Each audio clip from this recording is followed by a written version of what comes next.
Шарилын газрын ойр байгаа айлуудад эрт орой цагт заавал нэг юм болох вэ.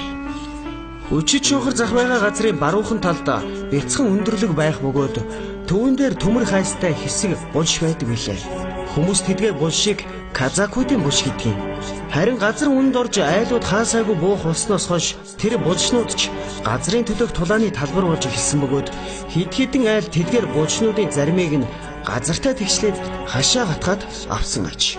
Наранбат гихчирж тэднээс дутхгүй гээд өнгөрсөн хавар тэнд хашаа хатгсан бөгөөд тэгтээ нэг булшийг ховх татан аваад нүхэн дээр шахуу гэрээ барьчихсан байна.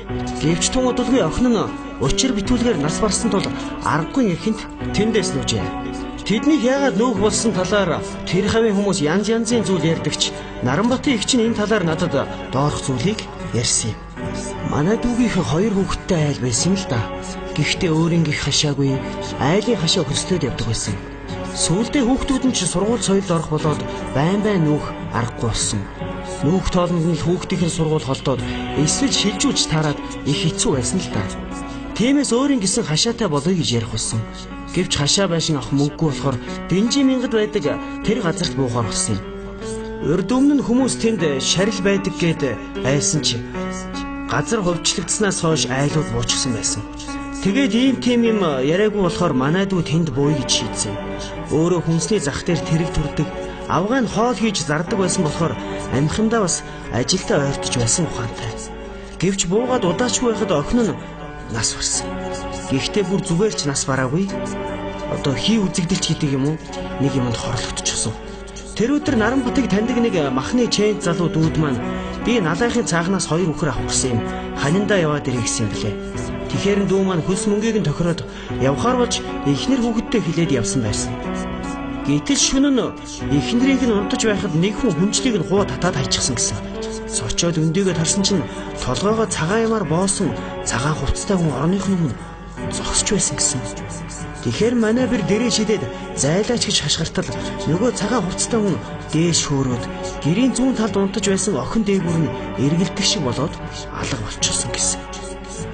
Тэднийх тэр үед товгүй байсан юм билээ л дээ.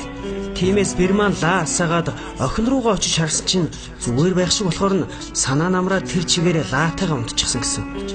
Тэгээд өглөө нь босоод цайгаан чанаж байтал охиных нь биеэр дүүрэн юм туурчихсан амьсгалж чадахгүй амтэн хэвтэж байсан гэсэн. Тэгэхээр нь сандраад охиноо арайхыг хувцлаад өрхийн эмнэлэг дээр очисон чинь кор туссан байна. Бушуухан эмнэлэг твтүүл гэсэн юм лээ. Үүнийг сонсоод тэр над руу ирсэн юм. Би ч сандраад яваад очихлоо охиных нь хамаг хөлс цутгачихсан байдгаараа халуураад байж байсан. 44 хүрчихсэн байсан шүү. Хамгийн ажиглалтай нь биеэр нь туурсан зүйл кор биш юм шиг надад санагдаад байсан. Гэхдээ л эмнэлэг бараадуулъя гээд эмнэлэг твтүүлсэн. Тэр өдрийн үдээс хойш Наранбат ч ирсэн. Тэгтэн эхнэр нь шүн бусын явдлыг хэлээд ланд үзүүлэх гэсэн. Гэтэл манай дүү уурлаад ер зөвшөөрөөгүй. Тэгээд чудлгүй охиных нь би гайгүй болоод эмнэлгээс гарсан юм. Энэ хооронд юу ч болоогүй. Тэгсэн нэг өдөр Наранбат манайд нэлээ халамж зүрдэг юм байна.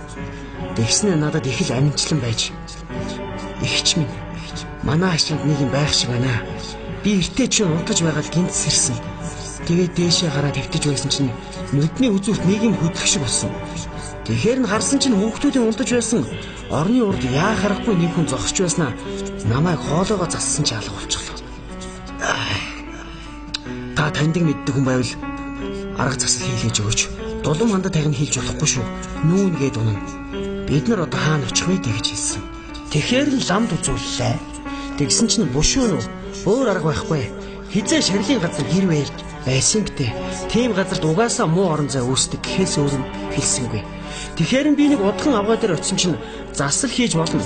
Гэхдээ 200 мянгаас найш хөвдөө хүүхэ гэлээ. Ингээд яа харахгүй болсон. Нэгэнт өөр буух газар байхгүй, мөнгө төгрөггүй хүмүүс чинь хашааны хідэн банзаа чирээд хайчих байдэ. Гэхдээ лимэлт ч юм уу ямар нэгэн газар нүүсэн бол өдөөд охин нь амьд байх байсан л да.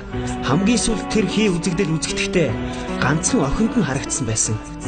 Охин нь биеийн муу байхдаа ээжтэй бас намайг унтаж байсан чинь нэг хүн хөлөөс нь бариад авсан. Би цочоод сэгсэн чинь өрөөс нь нүдгүү хүн орны өмнө инээгээ зогсоод байсан. Би айсандаа дуурч чадахгүй хүнжлөөрөө толгоогоо битүүлээд хэвтэж байтал хүнжил сөхөж хайчаад дээрээс харж байснаа алга болчихсон ээжээ гэж ярьж байсан. 10 настай их хөөрхөн охин байсан да.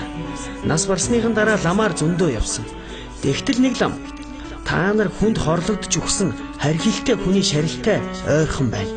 Тэр хүн их өш хонзон зангидж өгснээс танаахыг оролдоод байгаа юм. Хурдан нөө өөр хүний амийг чавна гэсэн. Тиймээс ун хумгүй нүсэн. Хүнд сэжиг цээр байх хэрэгтэй юм байлаа шүү. Тэгдэггүй бол болохгүй мөлий. Шарилын газрын ойр байгаад айлуудад эрт өрөө хизээ нэгэн цагт заавал нэг юм болох вэ. Манай нэг найзынх 70 давхрын шарилын ойролцоо байдаг юм. Гэтэл эртээд оюутан хүүхэд нь хичээлээсээ орой ирж яваад тасгар биетээр өцгөн үнтэй таарсан гэнлээ. Удалгүй хөөрхий хүнд зодуулаад нас орчихсан. Бас л хий үзэгдэл байсан. Бас нэг хүүхэд нь одоо сэтгэл заслын эмчилгээ хийх гэж байгаа гэсэн юм билээ. Эрдэнэ дотод амьдарч байгаа та бүхэн шинэ газар авахтаа шарилаас холхон л байгаарай та. Үхэл